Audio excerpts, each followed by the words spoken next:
Hey guys, welcome back, and apparently we are officially allowed to crap on the MCU now at this point, because apparently all the big shills in the mainstream media, outlets like Variety, are putting out these gigantic articles talking about how basically the MCU is done. It's toast, it's over, they're finally in trouble, the fans are walking away, and there's just literally nothing they can do about it. Like, it's crazy to see. It is crazy to see that everybody in the Access media is actually, allowed to talk about this now. Because for a while, it was kind of like, if you were going to talk about this stuff, you were just an evil, hateful, right-wing bigot, not just somebody who could actually see the writing on the wall.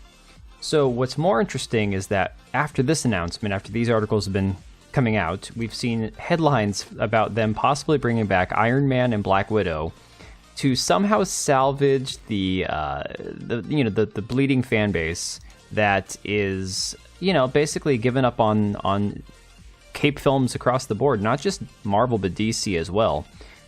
Very few superhero films are actually turning a profit. In fact, most of them are losing money these days. So, you got the member berries going on here. You got them trying to float the idea that they'll somehow bring back Iron Man and Black Widow via the multiverse, which I think everyone's pretty sick of the multiverse. And we've even seen rumors in the last 6 months about Blade, the original Blade, Wesley Snipes, popping up in Deadpool 3. And we'll get back to Blade more in a minute. So now they've released these clips from the Marvels, and they just look terrible. I'm not going to play them on here. You can go find them on Twitter, or find them on YouTube, watch them on your own time. But I feel bad for this girl playing Miss Marvel. She seems like a nice kid. Definitely seems excited to play the role.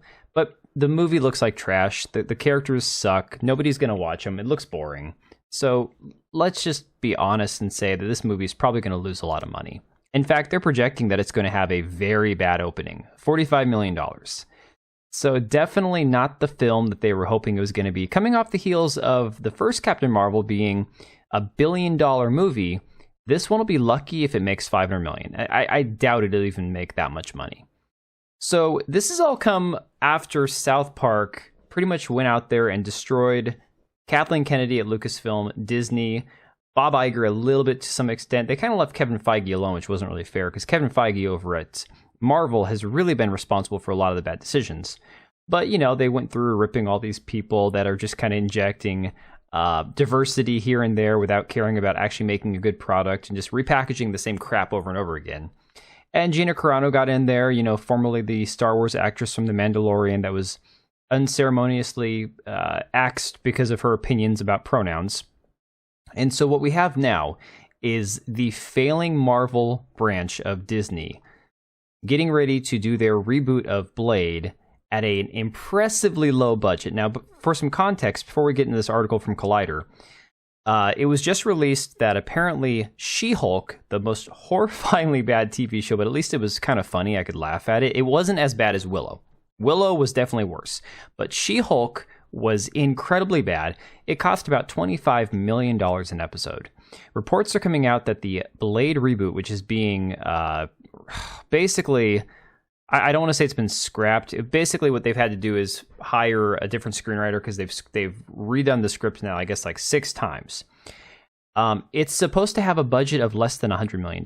Now, look, that movie that just came out like a month ago called The Creator, I've heard great things about it. It looks like a great movie as far as effects and cinematography goes. I'm pretty sure that movie had a budget of like $80 million. Don't quote me on that. But it is possible to make a good movie with a low budget. That being said, typical Marvel films these days are $200 million and up. Even in this article, they mentioned that films like The Eternals had a massive budget north of $236 million. Crazy amounts of money. All these movies, Quantumania, The Marvels, is going to be damn near, I think, 250?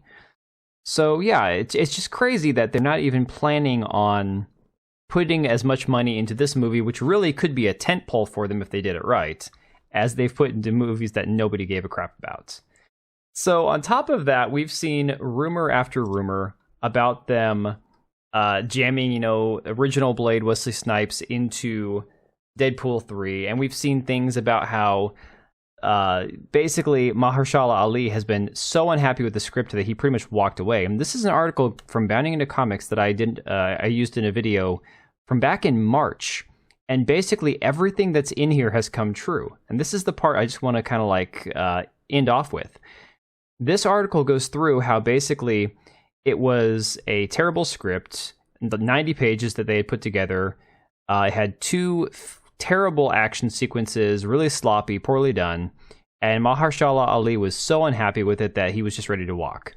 On top of that, there was a rumor in here, which I have not seen confirmed yet, as of yet, but we are going to see supposedly some Disney emails getting leaked in the next few days, so fingers crossed there's something in there about Blade.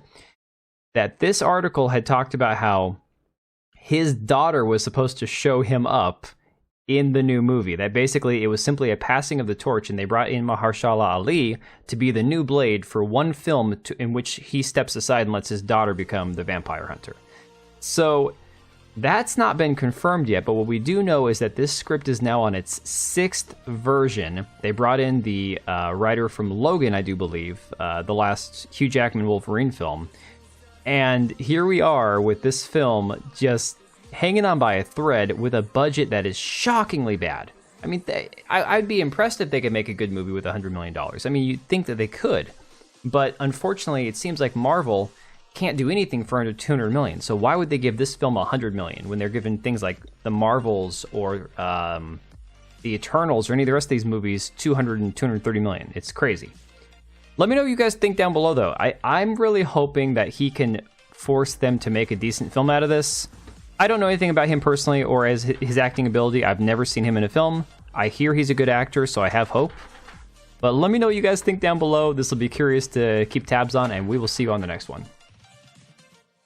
And if you made it this far, thank you for watching the video. We do have 2 channels, one for daily uploads, the other one for more of my live streams and hot takes.